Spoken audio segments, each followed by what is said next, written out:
আপনার কুরবানির পশু নিয়ে আসছেন বা বলি করছেন, কারো ক্ষমতা নেই সেটাকে আপনাকে আটকানোর। চোরগুলোকে কবে জেলের মধ্যে ঢুকাবেন, যে আপনাদের বিধায়ক বিধানসভার মধ্যে গিয়ে ঘুমায় না হাসতে হাসতে ছুরি চালায়, আপনারা বুঝতে পারবেন। কালকে বুঝতে পেরেছেন তো নাকি ভিডিওটা?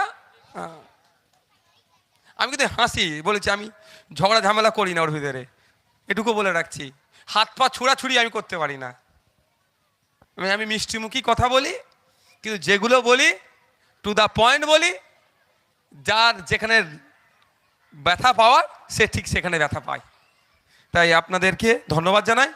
এখন আপনারা যারা আছেন সাধারণ মানুষজন, আমি অল্প সংখ্যক মানুষ নিয়ে এই জন্যই করেছি যে সরাসরি আপনারা আমাকে এসে বলতে পারেন সমস্যা কি।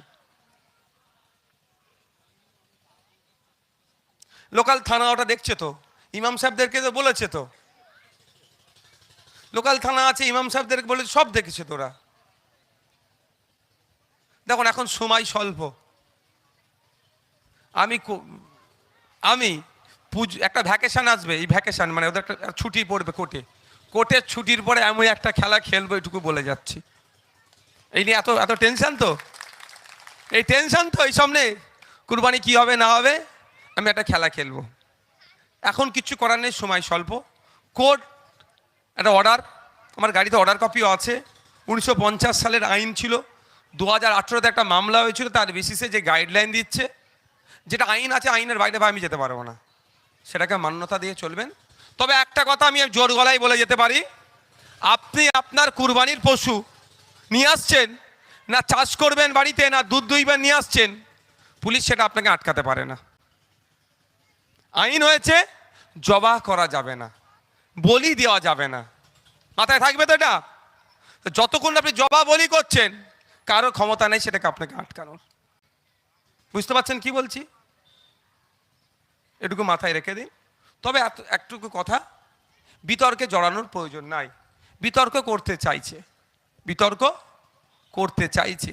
এখন প্রশ্ন করা দরকার শুভেন্দু বাবুকে, মুখ্যমন্ত্রীকে, যে বলুন তৃণমূলের আমলে যে পঞ্চায়েতের মেম্বার থেকে, প্রধান থেকে, সমিতি থেকে, জেলা পরিষদের যারা আছে, ওদের বিরুদ্ধে কবে কমিশন বসাবেন, চোরগুলোকে কবে জেলের মধ্যে ঢুকাবেন।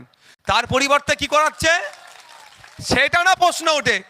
কারণ ওনার পুরাতন একটা ভাব আছে, জানেন তো, পুরাতন প্রেম বলে মাঝে মধ্যে চেগে ওঠে।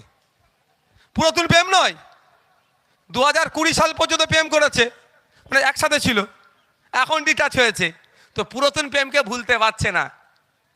ওই জন্য তো দুর্নীতিগ্রস্তগুলোকে জেলে ঢুকানোর দরকার, তার পরিবর্তে এখন এই নিয়ে আপনাকে মজিয়ে রাখতে চাইছে।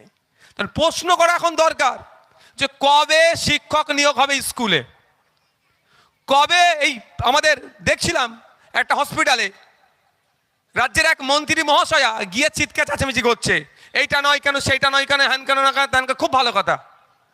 কিন্তু সুইপার যারা, এই পরিষ্কার যারা করবে, প্রায় 40% শূন্য পদ আছে।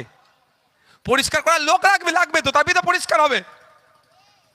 এই যে আমি এখানে এসে বক্তব্য দিচ্ছি, এটা যদি না আমার লোক থাকতো তৈরি করার, তাহলে এইগুলো থাকতো কি, মাইক থাকতো, তাহলে আমাকে এসে এমনি খালি মুখে বলতে হতো।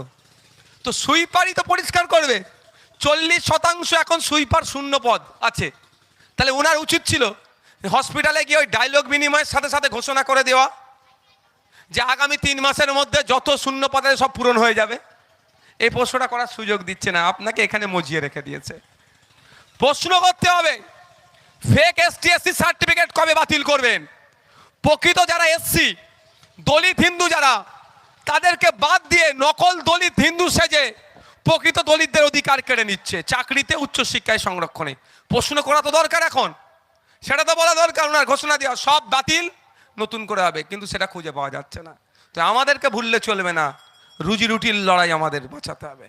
মানুষের অধিকার, সকালবেলা উঠে কেউ মন্দিরে যাবে, কেউ মসজিদে যাবে, কেউ কর্মসংস্থানের দিকে এগোবে, তার ব্যাপার, কিন্তু দিনের শেষে যেন তার পেটটা, মেহনত যেটা করছে, যেন যা ইনকাম করছে পেটে যেন ভাতটা আসে, খালি পেটে না ঘুমায়, সেটা আইএসএফ বামপন্থীরা দেখবে।